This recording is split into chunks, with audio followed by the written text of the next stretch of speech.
DeepSeek. DeepSeek. Alors c'est quoi DeepSeek? C'est l'application la plus téléchargée ces derniers jours. Le 20 janvier dernier, nous avons assisté à l'arrivée la plus folle en matière d'intelligence artificielle. Une réussite qui n'a coûté que 6 millions de dollars selon ses créateurs, contre plusieurs milliards pour OpenAI. Le plus fou, c'est qu'elle coûte 27 fois moins cher et qu'en plus de ça, elle serait plus performante. Je sais pas si c'est pareil pour toi, mais moi en tout cas, à chaque fois que je regarde une actualité IA en France, on a toujours l'impression que c'est l'innovation du siècle. Alors parfois c'est vrai, le truc il est juste dingue et ça change tout, mais des fois c'est juste une déception. Donc à ton avis, qu'est-ce qui se passerait si on venait connecter un système d'intelligence artificielle sur notre ordinateur pour qu'il puisse de par lui-même effectuer des actions à notre place? Et ça, c'est la promesse que fait les agents autonomes. Alors autant te dire que combiner nouvelle intelligence artificielle, qui est 27 fois moins cher que le prix du marché, et agent autonome, ça peut donner quelque chose d'assez intéressant. L'objectif sera donc de négocier un article sur le bon coin afin d'acheter cet article sous le prix du marché. Et je vais lui donner accès à ma carte bancaire et à mon adresse. Et ce sera à lui de prendre la bonne décision. Ma seule contrainte, c'est que je n'ai pas le droit de l'arrêter. Ah oui, ah d'accord. Bah il va me payer NordVPN. Donc s'il décide pour aucune raison. Ah oui, bah prends la version ultime. D'acheter un article qui n'a rien à voir avec ce que je lui ai demandé. Vas-y, 200 € par mois. Au prix qui ne correspond pas à ce que je lui ai demandé. Et bah je pourrais pas l'arrêter. Je précise que cette vidéo aura pour objectif d'être vulgarisée. Donc il se peut que je sois pas pile poil exact sur la définition d'un terme technique. L'idéal c'est que le 80% du gros soit compris par tout le monde. Voilà, ça c'est le petit teaser pour les personnes qui sont les plus tech d'entre vous. L'objectif avec cette vidéo c'est de te donner la vérité, enfin du moins la perception que j'en ai de cette nouvelle technologie. L'objectif avec DeepSeek c'est de le tester et de lui donner accès à mon ordinateur, plus particulièrement à mon navigateur. Je vais lui confier des tâches qui normalement sont un enfer à automatiser avec des outils comme make.com. Je vais essayer de faire de DeepSeek un agent autonome et on va voir ensemble ce que ça donne. Bon alors là je te précise que je pars totalement dans l'inconnu, donc je sais absolument pas si ça va marcher. Je vois vraiment ce style de vidéo que je suis en train de faire comme une expérience. Et je t'emmène avec moi pour tester un truc. Peut-être que ça va fonctionner, peut-être que ça va pas fonctionner. Mais au moins on aura essayé et on sera fixé est-ce que la technologie elle est au point ou elle est pas au point. Mais bon, je pars quand même confiant, j'ai regardé déjà 2-3 trucs en amont.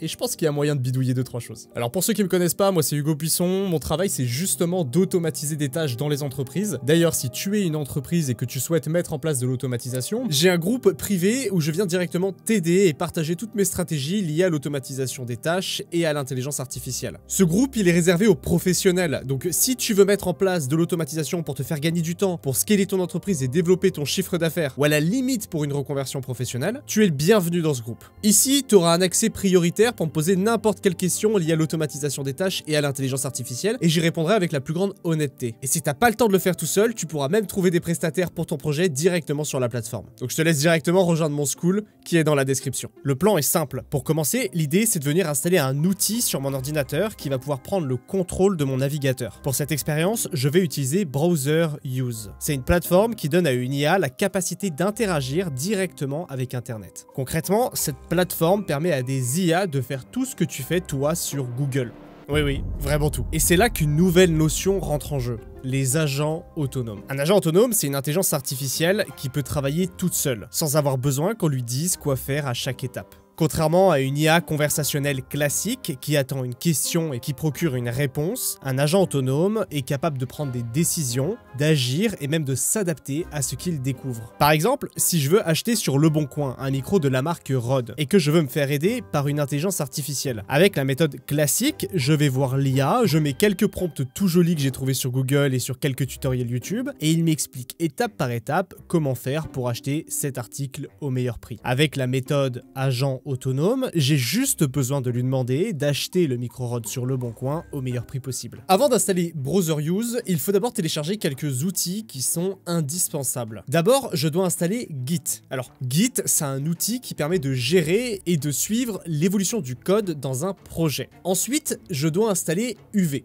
Alors, UV, c'est un gestionnaire de paquets, optimisé pour Python. Il fonctionne un peu comme PIP, pour ceux qui connaissent, mais en bien plus performant. Pour l'installer, direction dans l'invite de commande où je colle simplement la ligne de commande trouvée sur le site officiel de UV. Ensuite, on installe Playwright. Et en français, Playwright. Playwright, c'est un outil puissant qui permet d'automatiser et de tester des navigateurs web. Donc, il est très utilisé pour simuler des interactions entre des humains avec un site web, comme par exemple cliquer sur un bouton, remplir des formulaires ou analyser du contenu. Bon bah, j'ai déjà une erreur. C'était rapide. Mais bon, on pouvait s'y attendre. Mais j'ai une arme imparable, les vidéos indiennes. Et ça permet de résoudre tous les problèmes. Hello everyone, this is Fahad Mirza and I welcome you to the channel.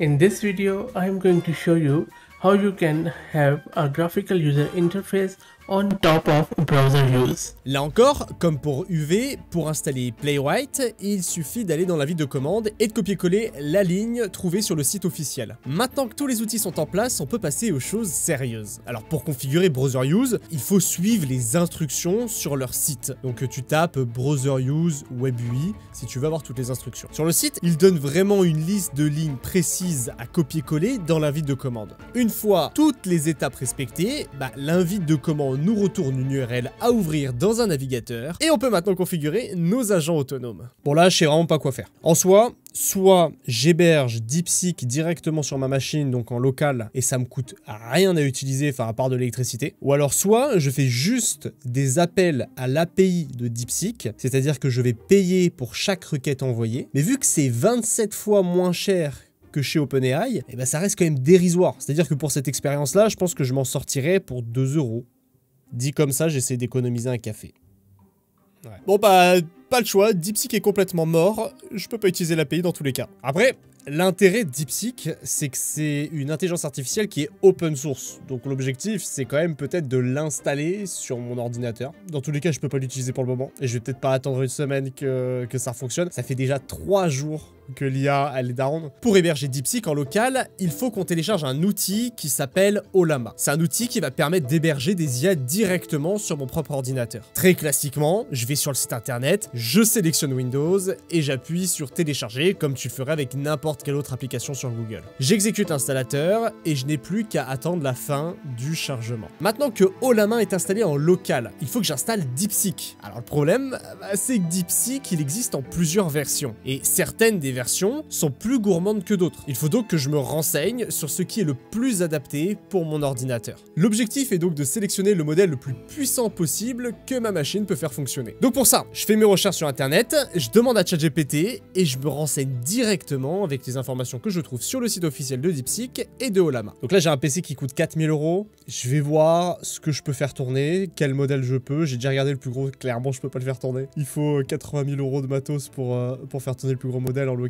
On va voir ce que je peux faire, je vais faire au mieux. Après quelques recherches, j'ai compris qu'il faudrait que je sélectionne le modèle de DeepSeek en 14B. J'ai eu quelques phases d'hésitation avec le 32B, mais je pense que c'est beaucoup plus safe de venir sélectionner le 14B parce que je suis sûr à 100% de pouvoir faire tourner ce modèle avec mon ordinateur. Après avoir installé le modèle, je suis directement allé sur Browser Use pour mettre Ollama avec directement l'intelligence artificielle DeepSeek en 14B. Dans une des démos qu'ils avaient faites sur Browser Use, ils avaient exactement mis cette description de tâche, c'est-à-dire trouve-moi le vol le moins cher entre New York et Moscou. Et donc pour commencer, j'ai voulu commencer petit, j'ai voulu juste tester, savoir si le modèle fonctionne. Malheureusement, gros problème avec ce modèle-là, le truc c'est que c'est super long. Et le problème, en fait, c'est que le modèle est trop long. J'ai mis plusieurs heures juste pour arriver à commander un avion entre, je sais plus ce que j'ai mis, New York et Moscou, je crois. Et en fait, c'est beaucoup trop long, en fait, c'est inutilisable. Par exemple, là, juste ici, c'est une vidéo accélérée en x10 000. Alors, c'est pas seulement lent, le truc, c'est qu'il n'y arrive même pas, il reste complètement bloqué sur la partie date sur le site trip.com. Autant te dire que, techniquement, ça marche vite fait, mais c'est pas du tout utilisable. Donc là, je suis vraiment en train de me dire que le modèle DeepSeek R1, en tout cas en local pour le grand public, pour pouvoir le transformer en tant qu'agent autonome, c'est vraiment pas exploitable du tout. Problème, c'est que j'ai un très bon PC et que je peux pas faire fonctionner les modèles d'au-dessus et les modèles d'en dessous, ils vont se gourer. Donc en fait, c'est pas vraiment utilisable, en tout cas sur l'open source. J'ai essayé de trouver des solutions et je me suis rendu compte que des personnes avaient les mêmes problèmes que moi et que personne n'avait réussi, en tout cas pour le moment, ou en tout cas de ce que j'ai trouvé sur internet, à trouver la solution.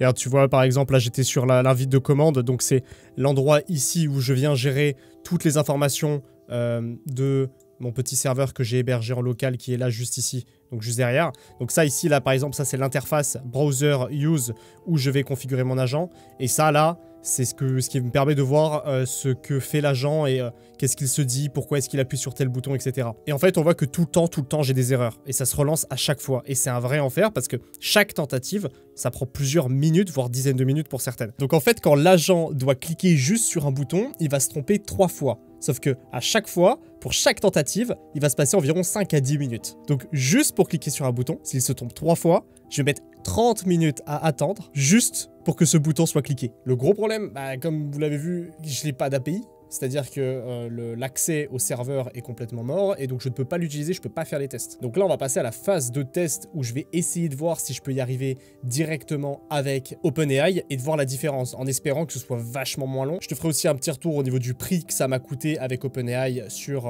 l'utilisation. Mais là, c'est vraiment pas utilisable en tout cas avec DeepSeek pour le moment. Je viens de me faire engueuler par ma propre intelligence artificielle. Là, je cherche quelque chose à acheter sur le bon coin, je sais pas du tout quoi acheter. Parce que j'ai envie que l'agent IA, quand même, il achète quelque chose d'utile. Et du coup, j'ai commencé à faire des prompts sur ChatGPT pour qu'il puisse me dire, qu'est-ce qu'il pourrait m'être utile dans mon activité. Parce qu'il me connaît, parce que je l'ai conçu pour ça. Et il m'a dit, t'es en train de perdre du temps, tu tournes en rond. Tu veux une réponse parfaite, ça n'existe pas, ce qui compte, c'est d'exécuter. Donc voici ce que tu vas faire. T'ouvres le bon coin, tu scrolles 5 minutes, tu prends un truc au pif. Incroyable.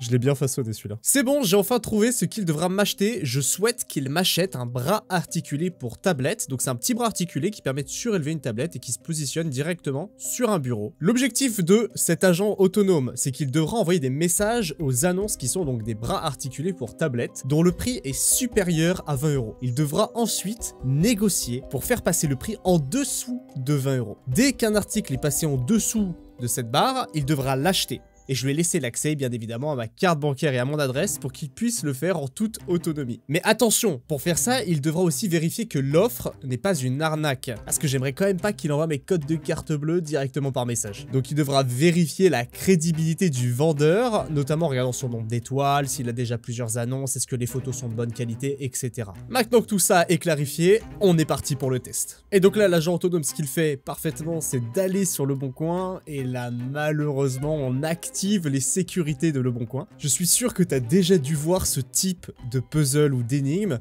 C'est ce qui vérifie que tu n'es pas un robot. Alors normalement, c'est un peu chiant à résoudre, mais ça se fait en quelques secondes. Mais pour un humain. Le problème, c'est que là, c'est pas un humain qui essaye d'accéder au site, et le site le comprend bien. Alors, je me suis d'abord dit, vu que c'est une intelligence artificielle, il y a forcément un monde où elle arrive à le résoudre toute seule. Eh ben non, l'agent autonome n'a pour le moment uniquement la capacité de voir ce qui se passe à l'écran, de cliquer sur des boutons et d'écrire du texte. Il ne peut donc pas faire un cliquer-glisser pour mettre la pièce du puzzle au bon endroit, ni écouter des audios pour écrire les bons chiffres au bon endroit. Merci de saisir les chiffres que vous entendez. 5, 5, 2, 2, 5, 5, 8. 8.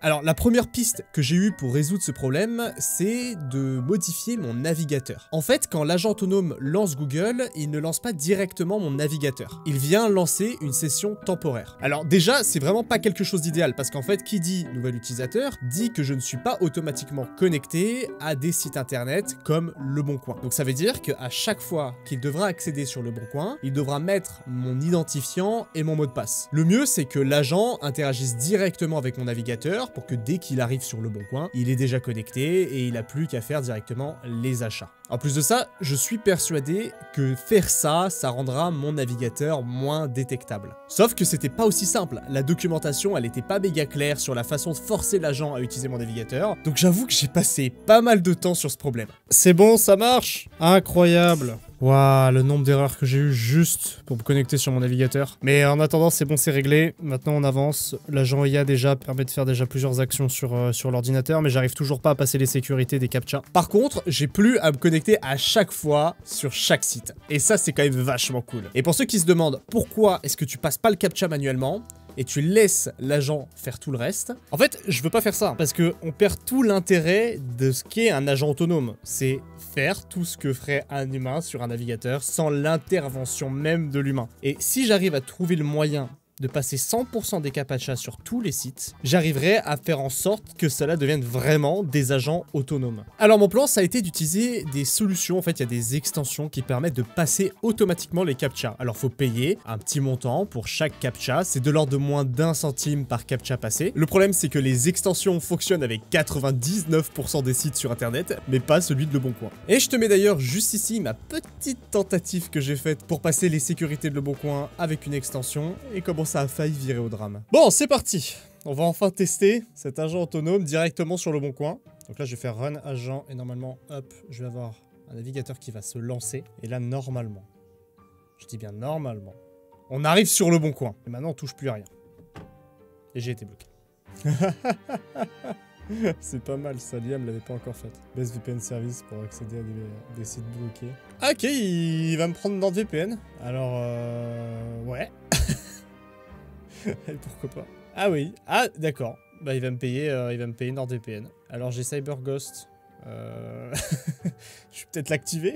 Ah oui, bah prends la version ultime. Ah oui. Vas-y, 200 € par mois. 200 €. Allez hop, allez. Tu vas me prendre quoi? L'option IP. Non mais attends, il est en train de me faire quoi? Ah oui d'accord, email exemple, il en a rien à faire. Eh oui. Alors par contre j'ai mon PayPal d'enregistrer. Donc s'il le remarque, je vais payer 189 €. Ah super, j'ai économisé 72%. Ah non, je m'appelle John. Je m'appelle John Doe. Mais il fait quoi? Il teste une fausse carte bancaire? Bon, ça doit faire au moins 4 heures que je suis en train d'essayer de passer ce CAPTCHA. Je pense que je vais le passer manuellement. Le problème, c'est que l'agent ne peut pas cliquer, glisser, juste pour pouvoir passer ce puzzle. Il sait où mettre la pièce, mais il ne peut pas avoir l'action de faire ça. J'ai essayé de prendre des extensions, de payer des extensions sur Google, quoi que ce soit, mais le CAPTCHA de Le Bon Coin, c'est un enfer à passer. Et c'est précisément juste sur le site Le Bon Coin, c'est-à-dire qu'on va sur Amazon, où tu peux totalement payer des trucs avec l'agent autonome, il n'y a pas de problème. En fait, après réflexion, je me suis rendu compte qu'il faut dans tous les cas paramétrer le prompt pour que l'agent puisse effectuer l'action. Donc, lui dire, va acheter cet article-là sur Le Bon Coin. Dans tous les cas, il faudra donner la directive au robot, donc ça ne nous coûte rien de juste ouvrir Le Bon Coin manuellement. Parce que si c'est moi qui viens cliquer sur Le Bon Coin, je passe automatiquement les CAPTCHA, ils ne se déclenchent pas. Donc ce que je fais, c'est que je déclenche juste Le Bon Coin. Je tape leboncoin.fr et ensuite je laisse l'agent autonome faire tout le reste. Ok, donc maintenant je relance l'agent et maintenant tout devrait fonctionner, normalement. Ok, donc là, il arrive sur Le Bon Coin. Bras articulé, tablette. Il fait la recherche automatiquement. Il arrive sur les annonces. Qu'est-ce qu'il va faire maintenant? Donc normalement, il est censé mettre des filtres. Il est censé filtrer toutes les annonces en dessous de 20 €. Donc le prix, là, est de minimum 21. Donc là, normalement, ça a l'air de fonctionner. Ok, c'est fou. Merde, faut pas que je touche, moi. Faut que je lâche cette souris. Il va chercher les catégories. C'est quoi sa réflexion? C'est de minimum price to 21. Select plus récent. Ok, et appli sorting by date plus récent. Donc il veut trier par les dates les plus récentes. Donc je sors pas ça de mon chapeau, j'ai directement les informations qui sont écrites ici. Je vois ce qui se dit actuellement et les étapes par lesquelles il passe, où est-ce qu'il appuie, etc. Là je suis en train de regarder un petit peu le panel pendant que je te laisse un peu toute la visualisation de la page du robot. Ah, support bras mural pour télé. Alors moi c'est tablette. Pour télé, ordinateur. Moi j'ai tablette, j'ai pas une télé. Bon, comment il va le négocier? Je pense que ça peut passer en soi. Je pense que... Ah si, il y a marqué écran plat, tablette, PC portable. Ça passe. Ok, j'ai rien dit. Ça marche. Aïe aïe aïe, ça fonctionne. Votre message a bien été envoyé. J'ai mon agent qui négocie à ma place les articles. Et ça, c'est beau. Ah, du coup, là, il prend support téléphone et tablette, bras articulés en aluminium. Et en soi, en vrai, ça, je sais pas si c'est quelque chose qui m'aurait intéressé de premier coup. Là, en fait, ce qu'il fait, c'est qu'il vérifie si le profil a un nombre d'étoiles suffisant, s'il a des annonces qui ont déjà été postées, est-ce qu'il ressemble pas à n'importe qui, à un fake, à un bot ou à une arnaque. Et en fait, si ça lui paraît bien, il va ensuite envoyer un message. Il va aussi s'assurer de pas mal de choses, notamment que ce soit pour tablette, mais aussi de la livraison. Est-ce que ça permet la livraison? Sinon, bim, il envoie un message et en fait, il vient négocier automatiquement. On a déjà une réponse. Alors, attention, il est censé payer. Il a les informations bancaires. Il a mon adresse, que je vais flouter, mais c'est censé payer, hein. Par contre, est-ce qu'il va voir qu'il y a un message juste en haut avec une notification et qu'il faudrait peut-être qu'il y réponde? Parce que peut-être que la personne a accepté. Et là, il va prendre ce bras articulé là. Il a pas alors, il a 9 annonces, il y a des photos, il y a 5 photos, il n'y a pas de... En fait, il n'y a pas d'avis. Mais vu qu'il y a 5 photos, je me dis qu'il pourrait l'accepter. Qu'est-ce qu'il dit? Pour le moment, il dit rien et il va l'envoyer. Ok. Ok, il dit qu'il veut l'envoyer. Il va le négocier à quoi, 19? Des fois, il change le prix, je sais pas pourquoi. À 15. Ok. Ah ouais, parce que l'autre, il était à 50 €. Le prix de l'article était à 50 €, donc il a dit qu'il allait négocier à sa limite max, qui est 19. Mais vu que là, l'article est à 30, il essaie de négocier à 15. Statistiquement, il y a forcément un moment, un jour où ça va fonctionner et je vais avoir quelqu'un qui va vouloir le vendre. Mais par contre, je suis quand même curieux parce qu'il y a un message reçu, ce qui veut dire qu'il y a quelqu'un qui a déjà répondu et potentiellement qui pourrait passer à l'achat. Et là, il va voir que c'est une tablette. Celui-là du bas, il l'a déjà contacté. Normalement, me dit pas qu'il va l'oublier. Alors, il a de l'espoir. Il a de l'espoir. 20 €. Il va négocier un lot de 3 supports écran, 180 €, il va le négocier à 20 €. Moins de 20 €. Il va se faire insulter, mais il en a rien à faire. Et ça, c'est beau. C'est une IA courageuse. Nous avons déjà contacté Jules, Maudit Miaou et Cynthia. Et donc, ça veut dire qu'il garde en mémoire les personnes qu'il ne faut plus contacter. Et là, il faut dire qu'on n'est vraiment pas sur le modèle le plus avancé. On est juste sur ChatGPT 4o. Parce que malheureusement, DeepSeek est down. Oh là là, il va regarder les messages, mais c'est incroyable. Là, il a déjà envoyé à profiter d'une réduction. Sans déconner, il n'y a vraiment pas de... Ah, il a juste vérifié les messages et après, il est reparti. Incroyable. Franchement, c'est incroyable. J'ai une IA, j'ai un agent autonome là, qui tourne et qui m'achète des articles.